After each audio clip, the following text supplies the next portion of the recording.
नमस्कार मित्रांनो व्हिडिओमध्ये तुम्हा सर्वांचे स्वागत आहे। तर मित्रांनो, झी मराठी वाहिनीवरील कमळी मालिका आपण सर्व पाहत असतो। मित्रांनो, कमळी मालिकेने प्रेक्षकांचं मन फार कमी कालावधीमध्ये जिंकून घेतलेलं आहे। तर मित्रांनो, या मालिकेमधील काही खलनायक देखील प्रचंड फेमस आहेत। तर मित्रांनो, आपण आज एका कॅरेक्टर विषयी बोलणार आहोत, त्यांच्या खऱ्या आयुष्याबद्दलची माहिती घेणार आहोत। मित्रांनो, माहिती ऐकल्यानंतर तुम्हालाही या ठिकाणी पूर्णपणे धक्का बसणार आहे। जर तुम्ही कमळी मालिका पाहत असाल तर या व्हिडिओला तुम्ही शेवटपर्यंत नक्कीच पहा, जेणेकरून तुम्हाला महत्त्वाची माहिती व्हिडिओमधून मिळणार आहे। चला तर मित्रांनो, व्हिडिओला सुरुवात करूया। मित्रांनो, कमळी मालिकेमध्ये आपल्याला अनिका नावाची एक मुलगी पाहायला मिळते, जी की या ठिकाणी विलनची भूमिका करत असते। सारखीच कमळीला त्रास देऊन तिचा रोल ती करत असते। तर मित्रांनो, ही अनिका आहे तरी कोण, चला तर जाणून घेऊया। मित्रांनो, अनिकाचं खरं नाव आहे केतकी आणि सरनेम आहे कुलकर्णी। केतकी कुलकर्णी हे तिचं संपूर्ण नाव आहे।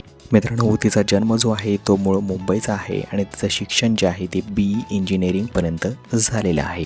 2025 प्रमाणे तिचं वय 20 असं सुरू आहे। तर मित्रांनो, केतकीला लहानपणापासूनच अभिनयाची फारच आवड होती। तिने ठरवलं की आपण आपलं करिअर या क्षेत्रामध्येच द्यायचं आणि त्यानंतर मात्र तिने छोट्या मोठ्या मालिका देखील केल्या होत्या। या अगोदर मित्रांनो, बालकलाकारामध्ये तिला अनेक पुरस्कारही मिळाले आणि तिकडेही तिने तिचा ॲक्टिंगचा वारसा चांगलाच उमटवलेला आहे। तर मित्रांनो, ही होती केतकीच्या खऱ्या आयुष्याबद्दलची माहिती। जर माहिती तुम्हाला आवडली असेल तर नक्कीच तुम्ही व्हिडिओला लाईक करा आणि चॅनलला सबस्क्राईब करून घ्या। भेटूया नवीन व्हिडिओ अपडेटमध्ये।